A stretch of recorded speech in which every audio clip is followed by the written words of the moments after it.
રાજકોટના જેતપુરના મગફળીનું જે રો હાઉસ હતું, આ રો હાઉસમાં મગફળી રાખવામાં આવી હતી, તેમાંથી ચોરી થઈ છે।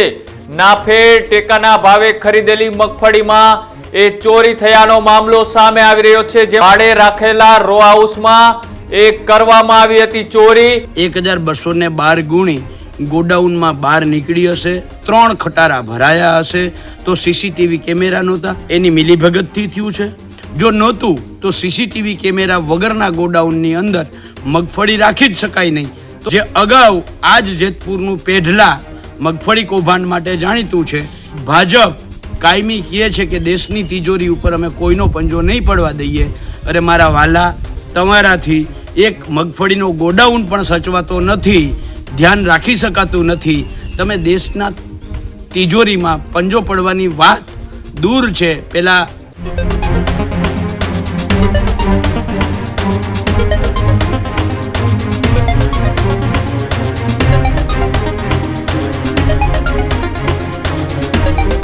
નમસ્કાર, આપ જોઈ રહ્યા છો ન્યૂઝ રૂમ અને આપની સાથે છું કૃણાલ। મહત્વપૂર્ણ સમાચાર એ રાજકોટથી સામે આવી રહ્યા છે કે જ્યાં એ નાફેડ દ્વારા ટેકાના ભાવે ખરીદેલી જે મગફળી હતી તેના ગોડાઉનમાંથી ચોરી થઈ છે તેવા સમાચાર અત્યારે સામે આવી રહ્યા છે કે જ્યાં એ નાફેડના રાજકોટના જેતપુરના મગફળીનું જે રો હાઉસ હતું, આ રો હાઉસમાં મગફળી રાખવામાં આવી હતી, તેમાંથી ચોરી થઈ છે। નાફેડ ટેકાના ભાવે ખરીદેલી મગફળીમાં એ ચોરી થયાનો મામલો સામે આવી રહ્યો છે। જેમાં જેતલસર પાસેના ગલગલિયા રેસ્ટોરન્ટ પાછળ આજે ગોડાઉન રાખવામાં આવ્યું હતું ભાડે, તેમાંથી ચોરી થઈ છે। ભાડે રાખેલા રો હાઉસમાં એ કરવામાં આવી હતી ચોરી, અને ચોરીમાં જે મગફળી હતી 1212 જેટલી ગુણ એ આ મગફળીની ચોરી આ ગોડાઉનમાંથી થઈ હોય તેવા સમાચાર અત્યારે મળી રહ્યા છે કે જ્યાં ખરીદેલી મગફળીની કિંમત આશરે 31,64,000 ની આસપાસની કિંમતની આ મગફળી હતી, તેની બારોબાર કોકે ઉચાપત કરી લીધી છે। રો હાઉસની બહાર સીસીટીવી કેમેરા કેમ નતા લગાડવામાં આવ્યા? અહીંયા રાખવામાં આવેલા સિક્યુરિટી ગાર્ડ શું કરતા હતા? આ તમામ સવાલો હવે ઉભા થઈ રહ્યા છે। કેમેરા ન હોવાથી અધિકારીઓની બેદરકારી પણ અત્યારે પુરવાર સાબિત થઈ છે। તાલુકા પોલીસે અજાણ ઇસમો સામે આ ચોરીની પણ ફરિયાદ નોંધાવવામાં આવી છે। પણ મહત્વની વાત એ છે કે આટલી મોટી માત્રામાં એ મગફળી રાખવામાં આવી હતી તો ત્યાં સીસીટીવી કેમેરા કેમ નતા લગાવવામાં આવ્યા? તે પણ એક મહત્વના સમાચાર અત્યારે જે સામે આવી રહ્યા છે તેમાં પુરવાર સાબિત થઈ રહ્યું છે કે આમાં અધિકારીઓની બેદરકારી હોય તેવું લાગી રહ્યું છે।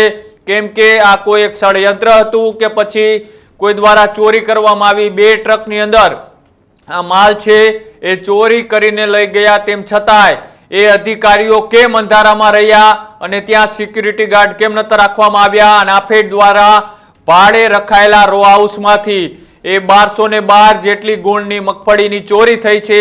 એ પણ અત્યારે સામે આવી રહ્યું છે કે આમાં ખરીદેલી મગફળીની કિંમત આશરે 31 લાખ જેટલી રૂપિયાની કિંમતની મગફળીની કોણ ચોરી કરી ગયું?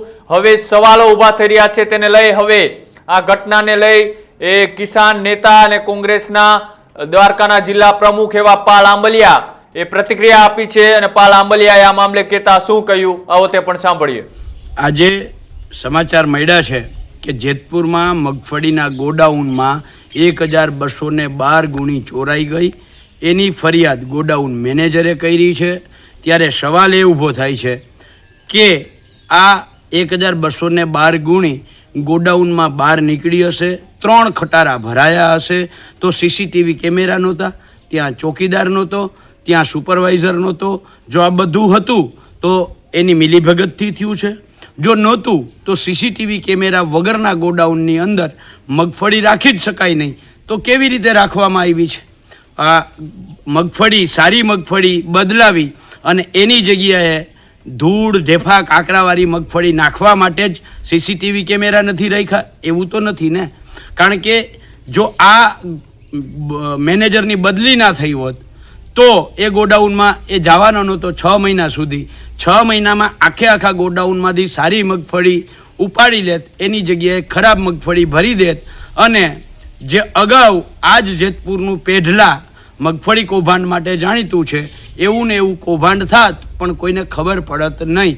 આ તો ગોડાઉન મેનેજરની બદલી થઈ અને નવા ગોડાઉનને ગોડાઉન સોંપતા પહેલાં બધી જ મગફળીની ગુણીની ગણતરી કરવામાં આવે એના ભાગરૂપે આ ચોરી પકડાઈ છે. પોલીસ ફરિયાદ થઈ છે, આવકાર્ય છે. પણ આ ભાજપ કાયમી કહે છે કે દેશની તિજોરી ઉપર અમે કોઈનો પંજો નહીં પડવા દઈએ. અરે મારા વાલા, તમારાથી એક મગફળીનો ગોડાઉન પણ સચવાતો નથી, ધ્યાન રાખી શકાતું નથી.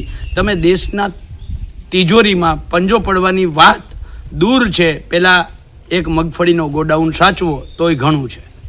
જે રીતના એ જેતલસરની બાજુમાં એ આવેલા ગોડાઉનમાં એ મગફળીની ચોરી થઈ છે, ત્યારે અનેક સવાલો ઊભા થઈ રહ્યા છે કે આટલી મોટી માત્રામાં એ મગફળી રાખવામાં આવી હતી તો ત્યાં કેમ સીસીટીવી કેમેરા ના લગાડવામાં આવ્યા?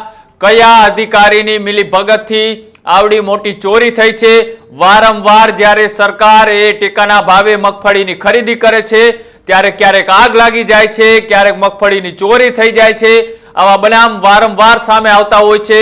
આ કોની મિલીભગત, આ કોના પાપે આ ખેડૂતોની મગફળીની ચોરી થઈ અને નબળી જે મગફળી હોય છે ગોડાઉનમાં રાખી અને તેમને સળગાવી દેવાના પણ અનેક વખત કિસ્સાઓ સામે આવતા હોય છે. ત્યારે ફરી વખત હવે તંત્ર જાગ્યું છે અને મગફળીની ચોરી થયા બાદ હવે સીસીટીવી કેમેરા લગાડવામાં આવ્યા છે. એટલે કે ચોરને પેલા કહેવામાં આવે કે ચોરી કરી લે અને ચોરી કર્યા બાદ ત્યાં ચાપતો બંદોબસ્ત રાખવામાં આવે, ત્યાં સીસીટીવી કેમેરા લગાડવામાં આવે. તો સવાલ એ થાય કે પેલા તંત્ર કેમ નતું જાગ્યું? પેલા કેમ ત્યાં સીસીટીવી કેમેરા ના લગાડવામાં આવ્યા? આ સરકારે ખરીદેલી મગફળી શું ચોરી કરવા માટે જ એ રાખવામાં આવી હતી આ ગોડાઉનમાં? સરકાર અને નાફેડ દ્વારા જે ટેકાના ભાવે ખરીદેલી જમીનમાં શું કૌભાંડ કરવાનું પહેલેથી ષડયંત્ર નક્કી હતું? આવા અનેક સવાલો હવે થઈ રહ્યા છે. તેને લઈ હવે આ જે ઘટના બની છે તેને લઈ તમે શું માનો છો એ અમારી કોમેન્ટ બોક્સની અંદર જણાવજો. અને આવા જ અહેવાલો જોવા માટે અમારી યુટ્યુબ ચેનલ ન્યૂઝ રૂમ આજે જ લાઈક કરો, શેર કરો અને સબસ્ક્રાઇબ કરો. નમસ્કાર.